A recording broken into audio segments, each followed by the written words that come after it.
While we're here, why don't we review a movie or two? Well, should we do The Mechanic, since it's just fresh in my mind because I went this morning. Huge posters. Are there? Yes, with the words The Mechanic writ large.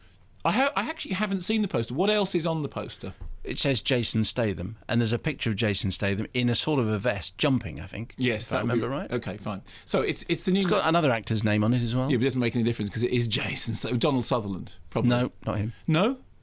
Doesn't mention him. Okay.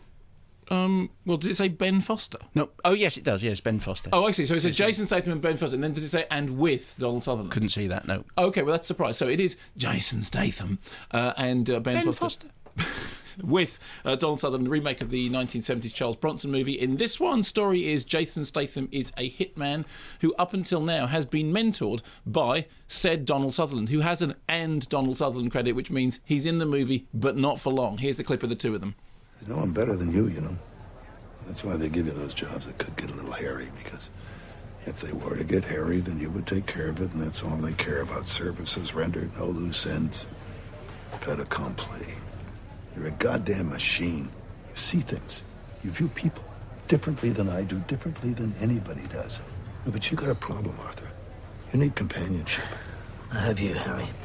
Oh, then you're in deeper than I thought. So how's Stephen? Did I tell you that I got him a job at a private security firm? They kicked him out last month. He beat some guy half to death. Goddamn disappointment. Always has been, always will be. Call him. Me? Call him? Or what? Yeah, he probably needs to hear from you. So, in very short order, our man Jason Statham finds out that his next job is to knock off Donald Sutherland. At first he says, I don't want to do it, but then there's a reason given that he has to knock off Donald Sutherland, so he does then do exactly what he has to do, and then takes under his wing the Sprog, there spoken of as, always being a disappointment, who then becomes his protege. So, essentially, he overthrows his own protege, and then he becomes the new father figure, and then he teaches this new kid the rules and regulations of how to be a hitman, which basically seems to involve a lot of running, jumping, and in the case of Jason Statham, taking your shirt off. Now, when you go to see a Jason Statham movie, there are things that you're going to get. You're going to get Jason Statham doing that. About 3 minutes in, there's a scene in which he gets, takes his shirt off and he's got this incredible Jason Statham chest. There's that.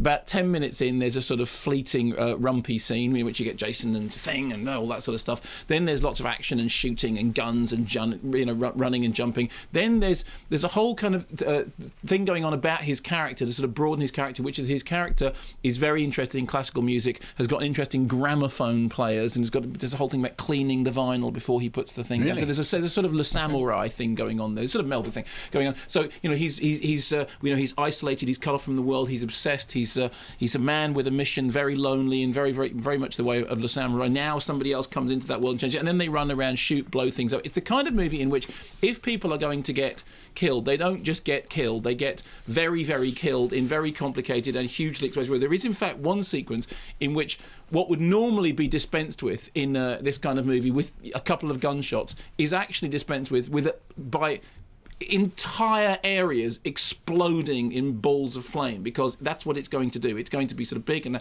there are also a couple of kind of rather uneasily managed sort of sexual scenes that they can't quite tell whether the film is being sneery at its characters for their sexual persuasions or whether it's just sort of trying to be exploitative. It doesn't really know what it's doing, but it's kind of doing the Jason Statham stuff, and it has in it one line which, when they said it, I thought, okay, fine, that one line alone justifies the movie, which is Jason Statham is told by his nemesis at one point, I'm going to put such a big price on your head that when you look at yourself in the mirror, your reflection is going to want to shoot you in the face. And I thought, that's it. Nothing else matters. You took off your shirt, you ran around, you jumped off buildings, you blew up a whole bunch of stuff, and somebody said that line. That's pretty much what you get. And I was in the cinema with, there was maybe 7 or 8 other people in there, teenagers. They're responding very well to the running, jumping and shooting and being, frankly, quite bored by all the rest of it. But I thought it was perfectly adequate Jason Statham fare, but not up there with the Transporter movies, and certainly not up there with Transporter 3, which still remains the high watermark of Statham quality.